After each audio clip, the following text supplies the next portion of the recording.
நேயர்களே, நாளை தீபாவளி 17ஆம் தேதி ஒரு படம் வெளியானது. அந்த படம் பேர் பைசன். மாரி செல்வராஜ் என்கின்ற தெற்கு பகுதியை சேர்ந்த ஒரு இயக்குனர் தான் இந்த பைசன் படத்தை அவர் இயக்கியிருக்கிறார். அது பைசன்னு பேர் வைத்தது அது இங்கிலீஷ் பேரா இருக்கே அப்படிங்கிறத சொன்னால் களமாடன் என்ற அந்த பேரும் அதோடு பைசன் களமாடன் என்றும் தற்போது அந்த படம் வெளியாகி இருக்கிறது. இந்த படம் தற்போது கொதிநிலையை தென் பகுதியில் ஏற்படுத்தி இருக்கிறதா? இது பல கேள்விகளை நாம் எழ வேண்டிய சூழல் இருக்கிறது. குறிப்பாக தென் பகுதிகளில் ஏற்பட்டிருக்கக்கூடிய ஆணவ படுகொலை, அதில் தேவேந்திர குல வேளாளர் மற்றும் தேவர் சமூகத்தை மறவர் சமூகத்தை சேர்ந்த 2 பேருக்கும் பிள்ளைகளுக்கும் இடையில் ஏற்கனவே மோதல்கள் நடந்து அந்த மோதல்கள் ஆணவ படுகொலையாக உருவாகி திருநெல்வேலியில் இப்பொழுதும் அது கொதிநிலையிலே தான் இருக்கிறது. தேனி, பெரியகுளம், ராமநாதபுரம் மாவட்டம், தூத்துக்குடி, திருநெல்வேலி, மதுரைக்கு இந்த பக்கம் எல்லா பகுதிகளிலும் ஒரு வன்மமான சாதிய நிலை காணப்படுகின்றது. 94ஆம் ஆண்டு தமிழ்நாட்டில் என்கிட்ட ஒரு குறிப்பு இருக்கு. அன்றைக்கு காவல்துறை அதிகாரியாக இருந்தவர் ஜாங்கிட். அப்போ அவர் வருவதற்கு முன்பு கிட்டத்தட்ட சில நாட்கள்ல 110 படுகொலைகள் நடந்தது. 94, 95 காலத்துல அவன் வெற்றது, இவன் வெற்றது. சமூகங்களுக்காக தங்களை ஜாதிய தலைவர்களாக பலர் அடையாளப்படுத்தி கொண்டார்கள். திருநெல்வேலியில் எடுத்துக்கொண்டால் செல்வின் நாடார், அவர் நாடார் சமூகத்தின், அவருடைய சீசர்கள் தான் ராய்கட் ராஜா. அதே போன்று அதற்கு பின்பு கட்டத்துறை, அவர் முக்குளத்தூருக்காக. இப்படி தேவேந்திர குலர்களுக்காக பலர், அன்றைக்கு ஜான் பாண்டியன் போன்ற ஒரு மிக முக்கியமாக தேவேந்திர குலர் சமூக தலைவர்களாக இருந்தார்கள். இந்த ஒரு சூழலில் தான் 110 பேர் ரொம்ப வேகமாக கொல்லப்பட்டார்கள். புளியங்குடி, அந்த பகுதிகளில் தென்காசி, திருநெல்வேலி, பாளையங்கோட்டை, களக்காடு, தூத்துக்குடி, இப்படி ஒரு வரம்பற்ற நிலையில் சாதிய மோதல்கள் சென்றது. சென்னையில் ரவுடி கலாச்சாரம், ஆட்களை காலி செய்து கூட்டு போகிறது. சுட்டாங்க லைலோ காலேஜில் 4 பேரை, செல்வி ஜெயலலிதா அவர்கள் ஆபரேஷன் நடந்தது. இப்போ இந்த கொதிநிலை தற்போது அடங்கி இருந்தாலும் 30 வருஷம் ஆச்சு. 30 வருஷம் தாண்டி 32 வருஷத்துக்கு அப்புறமும் இன்றைக்கும் புளியங்குடி பகுதிகளில் கைகளில் கயிறு கட்டியிருக்கிறாங்க. தேவேந்திர குல வேளாளர் பிள்ளைகளும் தேவர்மா பிள்ளைகள், இன்னும் மற்றவர்கள்லாம் இந்த நிலையும் இருக்கிறது. நாங்குநேரியில் ஒரு 17 வயது பையன் வெட்டப்பட்டான். அப்போ இன்னும் அதே சமயம் திருநெல்வேலியில் ஒரு ஐடி செக்டர் படித்த ஒரு பையன் கொல்லப்பட்டான் ஆணவ கொலையில். அப்போ அது ஒரு கொதிநிலையில் தான் இருக்கிறது. இந்த நிலையில்தான் மாரி செல்வராஜுடைய பைசன் என்ற களமாடன் படம், இந்த செய்தி என்ன சொல்லுது அப்படின்னு நாம பார்க்க போறோம். படத்தை மாரி செல்வராஜ் இயக்கியிருக்கிறார். அவர் ஒரு தேவேந்திர குல சமூகத்தை சார்ந்தவராக அறியப்படுகிறார். பா ரஞ்சித்தினுடைய நீலம் மற்றும் அப்லாஸ் நிறுவனம் சேர்ந்துதான் இந்த படத்தை ப்ரொடக்ஷன் பண்ணியிருக்கிறாங்க, தயாரித்திருக்கிறார்கள். படத்தை பார்த்த பலர் ரசிக்கிறாங்க. இந்த படம் பார்த்த ரசிகர்களை தாண்டி இது என்னென்ன அவங்க சொல்றாங்கன்னா, இது ஒரு சாதி பாகுபாடு வேண்டாம், எல்லாம் ஒற்றுமையா இருக்கணும் அப்படின்னு சகோதரத்துவத்தை போதிக்கிறது அப்படின்னு அந்த படத்துக்கு ஆதரவான கருத்துக்கள் வருகிறது.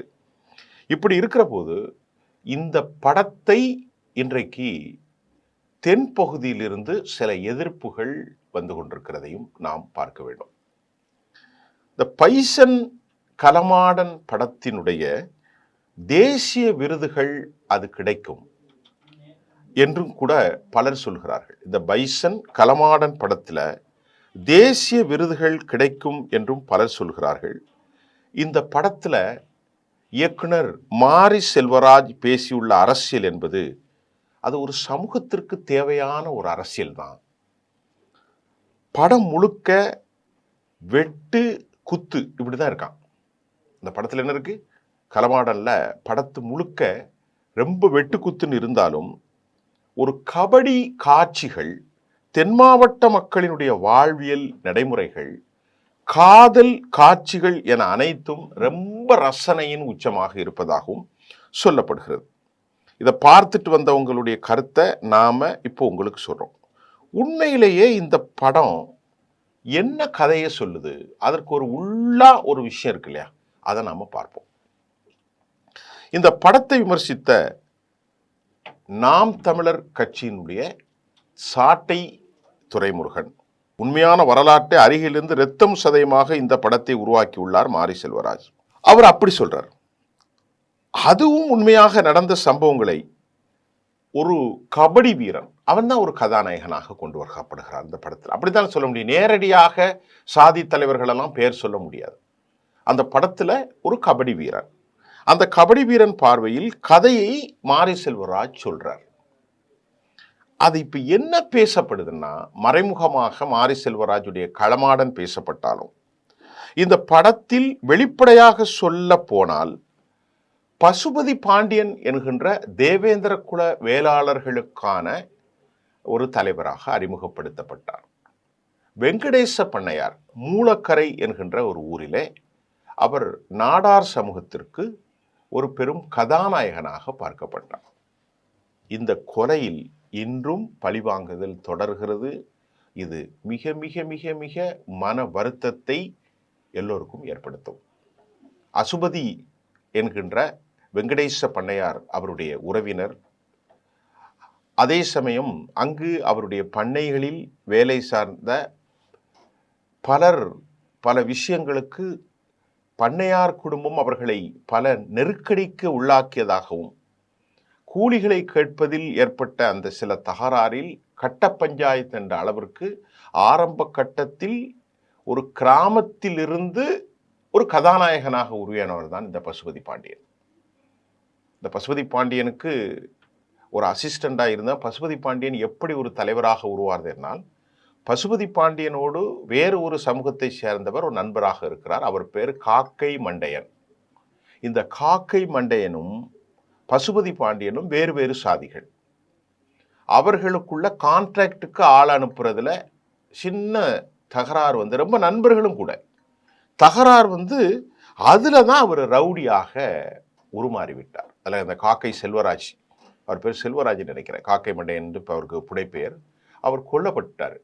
அதுக்கப்புறம் தான் பசுபதி பாண்டியன் மெல்ல தனது அடையாளத்தை தேவேந்திர குல சமூகத்தின் மூலம் பிரச்சனைகளுக்காக அவர் உருவெடுக்கிறார்.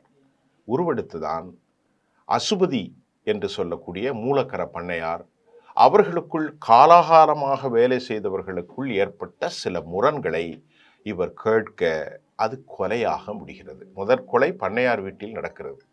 அவர்கள் கொலை செய்யவில்லை. அந்த கொலை நடந்த பின்பு அதற்கு பழிவாங்குவதற்குத்தான் வெங்கடேச பண்ணையார் ஒரு கதாநாயகனாக உருவாகிறார். அது ஒரு நீண்ட வரலாறு. நாம் இந்த படத்துக்காக அதை சொல்லுவோம். இந்த விவகாரத்தில் வெங்கடேச பண்ணையாருக்கும் பண்ணையார் குடும்பத்திற்கும் பசுபதி பாண்டியனுக்கும் நடைபெற்ற ஜாதி மோதல்கள் தற்போது படத்தின் மூல கருத்தாக வைக்கப்பட்டிருக்கிறது. ஒரு கபடி வீரன் பார்வையில் பசுபதி பாண்டியனுக்கும் வெங்கடேச பண்ணையாருக்கும் ஏற்பட்ட இந்த வாய்க்கால் தரப்புகள், இந்த விவகாரம்தான் இந்த படத்தினுடைய களமாடன் படத்தின் மூலம். அப்படிப்பட்டதாக காட்டியுள்ளதாலும் வெங்கடேச பண்ணையாரின் இந்த படத்துல காட்சி எப்படிப்படுத்தப்பட்டிருக்கிறதுனா, வெங்கடேச பண்ணையாருடைய பேரை கந்தசாமி பண்ணையார் என்று மாற்றியிருக்கிறார்கள். அதே போன்று பசுபதி பாண்டியன் பேரை பாண்டியராஜ் என்றும் மாற்றப்பட்டுள்ளது. பசுபதி பாண்டியனுடைய ரோல்ல இயக்குனர் அமீர் இந்த கதாபாத்திரத்தில் நடித்திருக்கிறார் என்பதும் நாம மிக முக்கியமாக கொண்டு வரும். இந்த படத்தினுடைய ஒட்டுமொத்தமாக ஒரு சமூகத்திற்கு எதிராக தேவேந்திர குல வேளாளர்களை நியாயப்படுத்துவதாக மாரி செல்வராஜ் பேசிவிட்டார் என்று யாராலும் சொல்ல முடியாது அப்படின்னும் இந்த படத்தை குறித்து சில கருத்துக்களை வைக்கிறாங்க. மிகவும் சென்சிட்டிவான பிரச்சனை. பேசும்போதும் கூட பிரச்சனைகளையும் கவனமாக கையாளணும். ஏன்னா ஒரு பெரிய சமூகங்களுக்குள்ள மோதல் வந்து விடக்கூடாது. ரொம்ப ரொம்ப கவனமாக இருக்கணும். இந்த படத்தை பற்றிய விமர்சனத்தில் இந்த படம் ஒரு சென்சிட்டிவான பிரச்சனையை பேசுகிறது. பசுபதி பாண்டியனுக்கும் வெங்கடேச பண்ணையார், அதாவது மூலக்கரை என்கின்ற அந்த பண்ணையார் குடும்பத்திற்கும் இடையிலான பிரச்சனையை யூடியூப் தளத்தில் பேச முடியாது. அவர்களுக்குள் பேச எங்கு தொடங்கியது என்று யாராலும் கூற முடியாது. இருபுறம் தவறுகளும் அவரவர் தரப்பு நியாயங்களையும் வைத்து கொண்டிருக்கிற நேரத்தில் அதை மிக சிறப்பாக இவர் கையாண்டுள்ளார் மாரி செல்வராஜ். இந்த கதாபாத்திரங்களின் மூலம் மொத்த சமூகத்தையும் அவர் கேள்வி கேட்டுள்ளார் என்று கூட அவர்கள் இந்த படத்தை பார்த்த பலரும் கேள்வி எழுப்புவதாகவும் கூட இன்னைக்கு சினிமாட்டிக் விவகாரத்தில் கருத்துகள் வந்திருக்கிறது. இந்த நிலையில இந்த படத்திற்கு நாடார் சமூகத்திலிருந்து கடுமையான எதிர்ப்புகள் வந்திருக்கிறது. சத்திரிய சான்றோர் படைத்தலைவர் ஹரிநாடார் எதிர்ப்பு தெரிவிச்சிருக்கிறார்.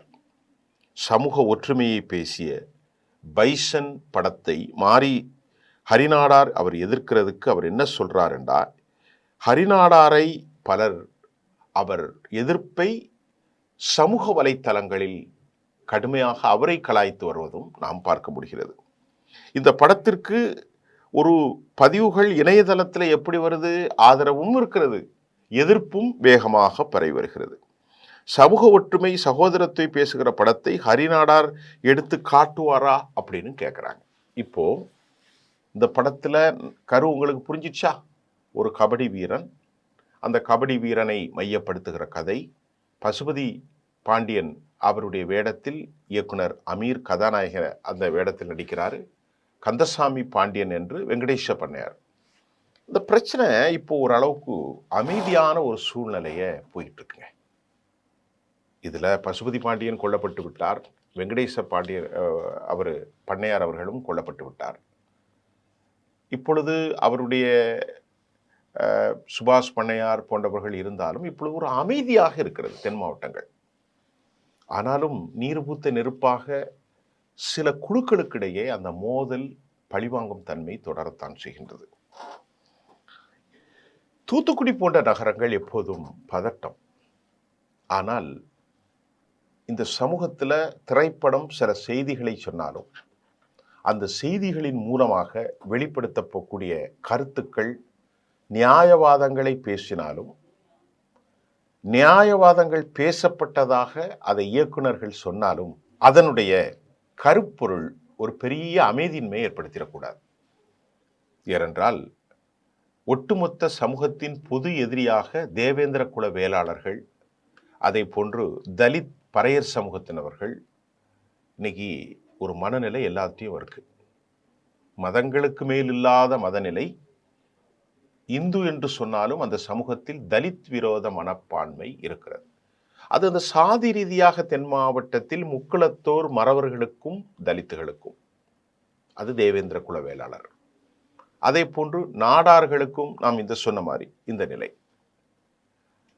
வடக்கு தமிழ்நாட்டில் வன்னியர்களுக்கும் தலித்துகளுக்கும் இந்த மாதிரி பல பிரச்சனைகள். மேற்கு மண்டலத்தையும் இப்படி இருக்கு. இது தெற்கு மண்டலத்தில் ஜாங்கிட்டுடைய பேட்டியை பார்த்தீங்கன்னா, அவர் பதவி ஏற்கிறதுக்கு முன்னாடி 110 பேர் கொல்லப்பட்டு போயிட்டாங்க. இன்னைக்கு ஓரளவுக்கு அமைதியாக இருக்கு. தமிழக அரசு ரொம்ப கவனமாக இதை கையாளணும், ரொம்ப ரொம்ப கவனமாக கையாளணும்.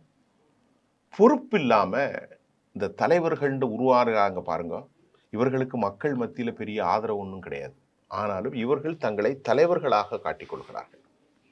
அடிப்படையில் நாடார் சமூகம் யாரும் இவர்களுக்கெல்லாம் ஆதரவு கொடுப்பதில்லை.